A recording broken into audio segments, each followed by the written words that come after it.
It is time for Dominaria to finally become whole. I will stitch perfection into the flesh of this land.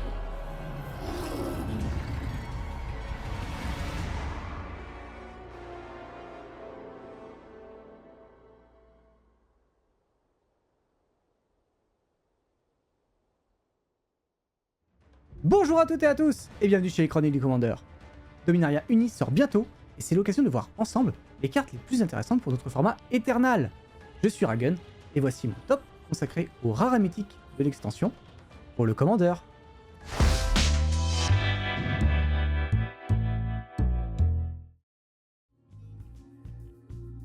Les rares et les mythiques sont souvent les cartes les plus recherchées d'une extension, et c'est probablement la raison pour laquelle les boosters collectors se vendent bien, puisque le nombre de ces cartes y est un peu plus élevé, avec en prime des illustrations alternatives.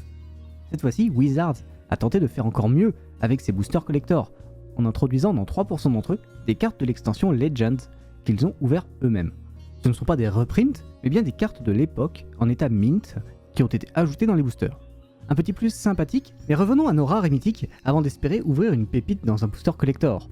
L'extension est très sympathique et apporte énormément de cartes à tester dans les 99 de vos decks. Il a été difficile de faire une sélection et nous allons commencer par parler d'un cycle de rares, les Contaminateurs.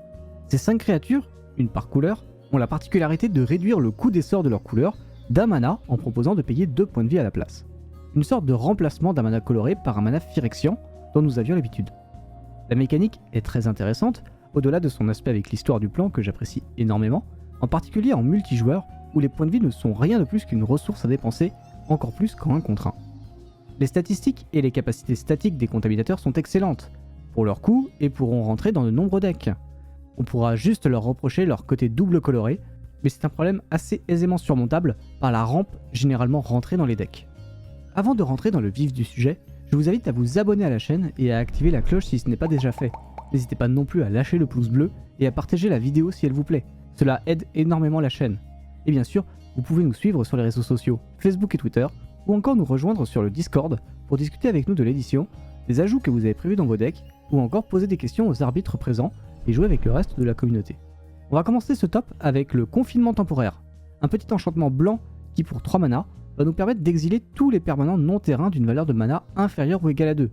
Je l'aime beaucoup en commandeur, pas pour des parties fun, mais pour la bagarre, le moment où on ne se fait pas de cadeaux et que priver l'adversaire de la moindre ressource en mana est vital. Cette carte va vous permettre d'attraper tous les Sol Rings et autres artefacts à mana pour presque pas grand chose en somme. Certes, vous allez perdre votre tour pour jouer cette carte, mais derrière, vous allez peut-être entraver les plans de jeu de vos adversaires pour le reste de la partie.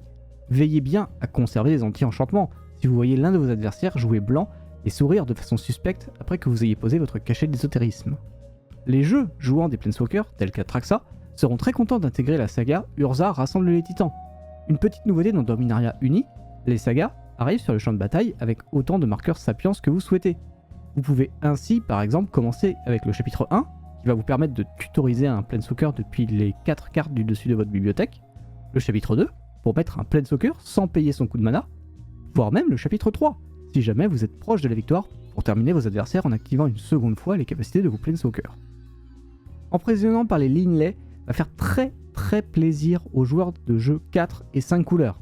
Un anti-permanent en flash, pour 2 voire 1 mana, c'est excellent dans le format. Wizards continue sa croisade pour rendre le blanc encore plus fort à chaque extension, et Dominaria n'y fait pas exception. J'aime beaucoup cette carte personnellement, et je la vois très bien intégrer des jeux à tous les niveaux de puissance, tant le flash apporte tellement au blanc dans le commandeur. Dernière carte pour le blanc, mais cette fois-ci, la carte se trouve dans les packs commandeurs. La faveur de l'historien va vous permettre de poser des jetons, soit en jouant des enchantements, soit en terminant une saga. Une carte de plus pour les jeux enchantements assurément, et un nouveau moyen de gagner la partie pour les decks Satsuki. Ce général récupère assurément de bien belles cartes dans cette édition. On passe au bleu, avec une nouvelle gestion de masse pour cette couleur, le défaçage de Zhalfir. L'amélioration du design des sagas dans Dominaria prend tellement d'importance avec cet enchantement. Pouvoir protéger nos créatures en vue d'une gestion globale fatale, ou tout simplement enlever les meilleures bêtes de nos adversaires sans crier gare, est tout simplement merveilleux.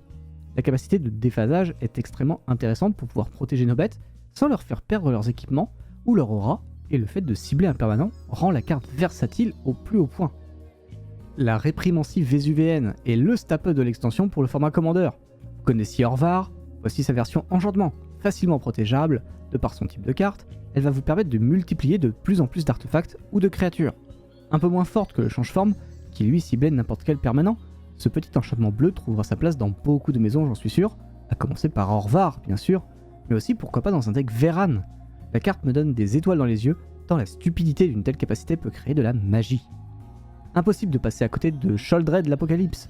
Non contente d'avoir un body tout à fait convenable pour 4, elle sera une addition précieuse dans Nekusar, mais aussi dans tous les decks noirs ayant besoin d'une petite compensation sur leur perte de points de vie liée à la pioche.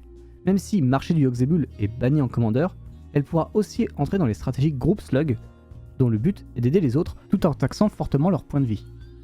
Avec le Dormeur activé, on retrouve une capacité plutôt bleue, ou Dimir, la copie de créatures dans un cimetière. Pour seulement 2 mana incolores et 1 mana noir, avec le flash en prime, ce copieur peut faire bien mieux que la plupart de ses équivalents bleus, comme Doublure par exemple, sauf qu'il faut que cela soit arrivé ce tour-ci, ce qui est une sacrée restriction il faut dire. Une carte qui pourra rentrer dans les decks copies autant que dans les decks Reanimator, car très efficace après un ensevelissement pendant le tour adverse. Finissons les cartes noires avec la cruauté de Jix, une carte des plus difficiles à évaluer. Elle regroupe 3 effets extrêmement puissants: dédain, précepteur sinistre et reviviscence. La lecture rapide nous permet même de choisir à quel niveau nous voulons commencer. Forcément, le coût paraît très élevé pour simplement les 2 premiers effets, mais c'est un coût classique pour le 3e chapitre. En multijoueur, les cartes d'attaque de main sont peu jouées, et s'il est toujours intéressant de faire de la prise d'information, payer 5 pour regarder une main puis attendre 2 tours avant d'obtenir quelque chose semble trop lent. Par contre, en démarrant au chapitre 2, la possibilité de faire un effet de tutorisation est intéressante, car dans un deck noir, elle peut permettre d'exploiter le dernier chapitre de manière très pertinente au tour suivant. Pourra-t-elle remplacer les 2 cartes citées précédemment? Probablement pas. S'ajoutera-t-elle? C'est bien possible, même si cela n'ira pas dans les decks les plus rapides du format. Et si par exemple on a la capacité de blink un permanent, comme dans Aminatou par exemple, la carte semble par contre plus qu'excellente. J'ai trouvé le rouge assez peu gâté cette fois, et peu de cartes ont retenu mon attention. Il est cependant difficile de passer à côté de Jaya, négociatrice ardente, qui a l'avantage et l'inconvénient de sa polyvalence. En effet, son +1 demande de jouer plutôt des rituels et des éphémères, mais son -2 demande pas mal de créatures. Peut-être qu'un jeu de token sera le plus à même de l'intégrer. Ceci étant, elle fait la plupart des choses qu'on attend d'un arpenteur rouge. Elle se protège, elle blast, et elle l'aide à faire du card advantage, donc la carte est vraiment à considérer. Son ultimate ne gagne pas immédiatement, mais il peut vous mettre vraiment devant dans un jeu Spellslinger. L'autre carte plus ou moins rouge que j'ai retenue est Orage de feu temporel. Elle perd son identité rouge du fait de son coup de kick, mais elle n'en demeure pas moins une excellente carte dans les builds Jeskai. De base, ce rituel à 5 mettra 5 blessures à chaque créature et à chaque Planeswalker. Alors oui, ce n'est pas l'âge de la destruction certes, mais pour 2 de plus, vous pouvez sauver l'un des permanents cités précédemment, et ce n'est pas négligeable. 7 mana, ce n'est pas le bout du monde en commandeur, et il est possible de sauver une autre cible pour 2 mana de plus, mais cela semble devenir un peu plus compliqué à atteindre. La carte me semble à considérer dans des builds qui pourraient manquer de gestion globale de la table. Regardons maintenant ce que nous apporte Dominaria Uni pour le vert. La carte qui m'a le plus marqué, c'est le dent et ongle sous forme de saga, l'enchantement du monde. Alors oui, le rituel précédent permettait de faire tout d'un coup pour 9 mana, et surtout d'aller chercher spécifiquement des créatures. Mais je trouve que creuser sa bibliothèque de 14 cartes pour y trouver 2 permanents, non saga je vous l'accorde, mais pas juste des créatures, et ensuite mettre ces permanents en jeu pour 7 mana, c'est absolument excellent. Et n'oublions pas la possibilité de faire de la lecture rapide pour aller directement, pour 7 mana toujours, mettre 2 permanents non saga en jeu. On ne retrouvera pas cette carte dans tous les builds, mais je pense que c'est un ajout vraiment intéressant aux stratégies ramp, jouant des cartes à forte valeur de mana et à fort impact forcément. Poursuivons avec la meneuse des bêtes Kirionaises, une simple 2-2 pour 2 qui entrera dans tous les decks à stratégie marqueur +1/+1. Ces stratégies jouent souvent beaucoup de créatures et pourront donc déclencher son effet régulièrement. Et en cas de gestion, elle redistribuera l'ensemble de ses marqueurs. Si en plus vous avez des écailles renforcées en jeu, l'effet pourra être dévastateur sur la prochaine phase d'attaque. Et puis bon, il y a un écureuil sur l'illustration, alors comment résister? La dernière carte verte qui a retenu mon attention, c'est l'ancêtre à dos argenté. Vous vous souvenez peut-être du vieux gorille à dos argenté, qui doit faire partie de la même espèce. Mais cette version, probablement dédiée à mono vert à cause de ses 3 mana verts dans le coup, est singulièrement différente. Elle ne propose pas de régénération déjà, mais plutôt un effet à chaque lancement de sort de créature. De la destruction d'artefacts ou d'enchantements, du creusage de deck de 5 cartes pour y chercher un terrain, ou du gain de points de vie. Les statistiques, 5 de force et 7 d'endurance, sont excellentes pour en faire un bon bloqueur en prime. Cette carte souffre de la comparaison avec l'ancêtre Gargaroth, dont les capacités étaient clairement meilleures, mais la destruction d'artefacts pour ralentir les adversaires est souvent intéressante en commandeur. Et nous savons tous que certains enchantements ne doivent pas rester sur le champ de bataille au risque de clore la partie rapidement. Je pense donc que ce sera une carte à tester, à défaut d'être indispensable. Le traître à Phyrexia, Ajani, nous propose une carte assez flexible dans sa version Ajani, agent en sommeil. La possibilité de le jouer pour 3 mana et 2 points de vie le rend assez rapide pour permettre d'exploiter son potentiel tôt dans la partie et d'aller chercher son ultimate qui pourra clore rapidement celle-ci. Son plus 1 permet de faire du card advantage, à défaut du quality advantage, bien que le fait de révéler la carte soit souvent problématique, puisqu'il n'est jamais bon de donner trop d'informations à ses adversaires. Son moins 3 fera le bonheur des stratégies marqueurs plus 1 et ne sera à mon avis utilisé que de manière anecdotique, pour le protéger derrière des créatures. Sans être une carte exceptionnelle, c'est un bon planeswalker qui pourra trouver sa place dans les stratégies Super Friends ou créatureuses. Ratadrabik d'Urborg fait partie de ces nombreuses cartes qui rentrent à chaque extension dans les jeux zombies. Ses statistiques et ses capacités justifient tout à fait son coup de 4, et si donner la vigilance peut paraître anecdotique dans un jeu zombie, il permettra d'envoyer plus de créatures sur les phases d'attaque sans être obligé de garder quelques bloqueurs, pour le cas où le reste de la table décide que vous êtes la menace à retirer. Sa deuxième capacité par contre peut permettre de doubler les effets de votre général, au cas où il viendrait à se faire gérer. Imaginez avoir 2 Varinas sur table, une fois l'original relancé depuis la zone de commandement. Passons maintenant à la partie incolore de notre top des rares et mythiques de cette extension, qui touche à la fois l'extension, mais aussi à son pendant commandeur. Le Silex de Karn m'a particulièrement marqué, un artefact à 3 mana qui empêche d'utiliser ses fetch semble une pièce de Stax particulièrement efficace dans un format qui a accès aux meilleures cartes pour fixer son mana. Cela éteint également une citadelle de Bolas ou un Yogg-Sagoul, médecin Tran, 2 pièces de combo assez classiques.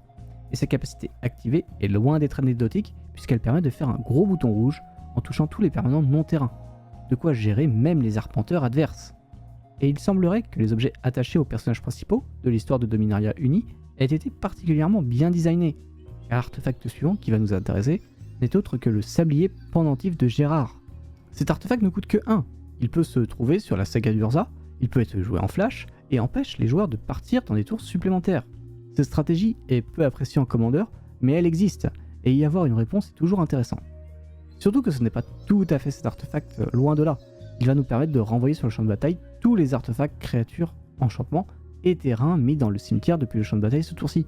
De quoi revenir d'un effet de nettoyage global ou de profiter à fond de stratégies sacrifice, que ce soit de terrain ou de créatures.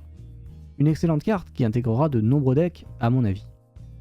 Je parlais à l'instant de stratégie terrain, alors voici venir l'amulette de vigueur sur pattes, le moteur laboureur.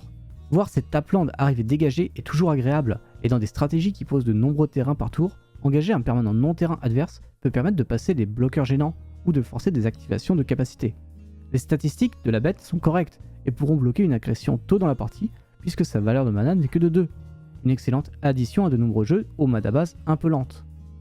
Restons dans les ressources avec la plateforme de mana. Cet artefact pour 3 mana trouvera à mon avis sa place dans la plupart des decks jouant une masse critique de créatures multicolorées, car générer de la rampe simplement en lançant un sort me semble intéressant. Par contre, le jeton ne donnera que de l'incolore pour des sorts non artefacts, et c'est peut-être une restriction trop importante dans un certain nombre de cas. Les notes de l'extension précisent bien cependant que ce mana peut être dépensé pour activer des capacités ou payer des coûts comme la parade. La carte n'est pas forcément exceptionnelle, mais elle reste intéressante à mon sens. Je finirai les artefacts avec la Dynamo Pèlerine.